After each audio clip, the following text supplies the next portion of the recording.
Bismillah. Banyak orang yang sedang menjalankan bisnis di luar sana beranggapan bahwa iklan di Facebook itu adalah digital marketing. Padahal orang yang kerjaannya pasang iklan di Facebook, Google, YouTube itu namanya advertiser, bukan digital marketer. Sepakat ya sampai di sini? Terus yang dimaksud digital marketer itu seperti apa sebenarnya? Coba perhatikan bangunan ini. Dari segi desain sangat mewah, sangat luxury. Kira-kira pertanyaan saya, siapa yang membangun bangunan seperti ini? Apakah tukang batunya, tukang kayunya, ataukah langsung arsitekturnya? Nah, advertiser itu persis sama seperti tukang batu. Sedangkan digital marketer itu adalah arsitekturnya.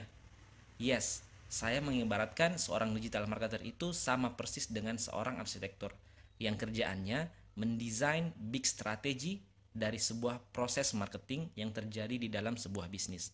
Dan tentunya membutuhkan beberapa komponen pendukung untuk bisa berhasil seperti advertiser, copywriter, designer, social media marketer, dan lain-lain. Jadi mereka membutuhkan satu integrasi satu sama lain. Nah, di kesempatan kali ini kita akan membahas tentang bagaimana cara menerapkan konsep digital marketing di bisnis Anda masing-masing. Perkenalkan, saya Muhammad Fatul Amin, CEO dari Al Amin Business School. Saya yakin Anda pengen punya bisnis yang besar pastinya. Tapi ada 5 kriteria yang harus Anda penuhi dulu sebelum memiliki bisnis yang besar dan berkembang. Yang pertama adalah need atau demand. Nah, need ini, apa yang saya maksud dengan need adalah Anda harus menemukan market atau people, jadi bukan perseorangan. Misalnya, Anda menemukan satu orang yang ingin menggunakan produk Anda, tapi hanya satu orang. Nah, itu nggak bisa dibilang demand atau needs. Yang dimaksud dengan needs atau demand ini adalah sekerumpulan orang ataukah people, jamak dari person, ataukah semakin banyak orang yang menginginkan atau membutuhkan produk Anda. Nah, itu yang dimaksud dengan demand. Yang kedua, entry. Entry di sini yang saya maksud adalah Anda harus memperhatikan sebagaimana susah orang memasuki niche market yang Anda geluti sekarang. Misalnya, teman saya ada yang bergelut atau berbisnis di dunia sampah. Nah, sampah ini sangat sedikit orang yang ingin berbisnis dengan sampah. Karena mereka berpikiran bahwa kalau kita bisnis sampah, rumah akan kotor dan lain sebagainya. Nah, di sini ada peluang, yaitu entry bisnisnya sangat-sangat low, ataukah sangat sedikit orang yang ingin masuk ke pasar seperti itu. Nah, di situ Anda harus memperhatikan, jika Anda berbisnis di entry bisnis yang sudah sangat luas, ataukah bahasa bahasa marketingnya adalah red ocean, itu akan terjadi perang harga nantinya. Oke, lanjut. Yang ketiga adalah kontrol. Yang dimaksud dengan kontrol, ketika Anda ingin memiliki bisnis yang besar, Anda harus memiliki full kontrol dari segala proses end to end, dari awal sampai akhir. Anda harus memiliki kontrol dari bisnis tersebut. Misalnya di proses marketing, misalnya Anda harus memiliki full kontrol dari awal marketing, dari mendapatkan traffic sampai ke cross selling, upselling dan sebagainya, sampai ke referral seperti itu. Yang keempat adalah time. Jadi setiap orang memiliki waktu yang sama, yaitu 24 jam dalam sehari. Nah, yang dimaksud time di sini, ketika Anda ingin memiliki bisnis yang besar, jangan menghabiskan waktu Anda 24 jam tersebut di dalam satu spesifik activity saja. Anda harus memanage waktu Anda harus mengatur waktu Anda sebaik mungkin supaya Anda bisa mengatur whole proses dari bisnis Anda. Jangan terikat di dalam satu activity saja. Misalnya, Anda melakukan marketing. Anda sebagai business owner, Anda sebagai CEO, tapi Anda juga yang melakukan iklan misalnya. Anda juga yang melakukan desain misalnya. Itu sangat wasting time. Anda harus memikirkan whole prosesnya. Jadi, kalau ingin bisnis besar, Anda harus meluangkan waktu Anda untuk memikirkan big strateginya, eksekusinya, berikan, delegasikan kepada tim di bawah. Selanjutnya adalah scalable. Jadi ketika Anda ingin mendapatkan atau memiliki bisnis yang besar atau yang berkembang, bisnis tersebut harus bisa di scale, harus bisa ditingkatkan. Nah, salah satu caranya adalah membuat sistem yang automated system. Misalnya di proses marketing, Anda harus membuat suatu sistem yang dimana ketika sistem ini berjalan itu bisa berjalan dengan sendirinya eh, tanpa harus Anda melakukan campur tangan setiap saat di dalamnya. Nah, itu salah satunya.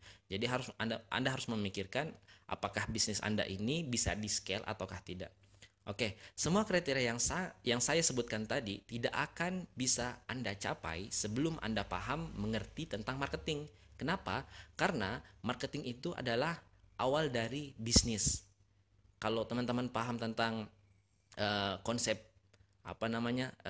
business plan, ada marketing, ada HR, ada key activities, ada finance, ada partnership dan lain sebagainya. Yang difikirkan pertama kali adalah marketing atau penjualan, marketing and sales, karena ketika tidak ada penjualan yang terjadi di dalam bisnis Anda kan tidak akan berjalan. Nah, yang pertama di sini need. Kenapa tadi saya katakan bahwa ketika Anda ingin mencapai 5 kriteria tersebut, Anda harus paham marketing, karena uh, yang pertama need. Need ini ketika Anda paham kebutuhan market, ketika Anda paham demand, pasti Anda sudah melakukan riset yang sangat mendalam. Nah, di sini pentingnya market.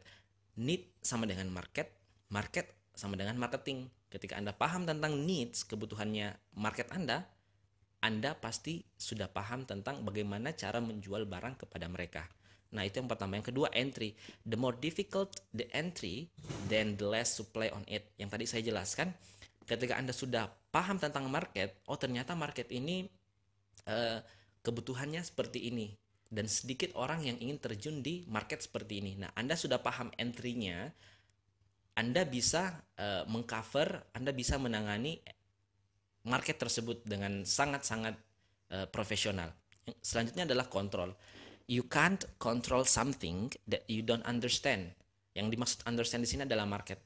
Jadi ketika Anda belum paham tentang market Anda tidak bisa mengontrol market tersebut, karena Anda tidak paham kebutuhannya, Anda tidak paham tentang pain-nya, Anda tidak paham tentang gain yang mereka inginkan, seperti itu. Jadi Anda harus paham dulu tentang market.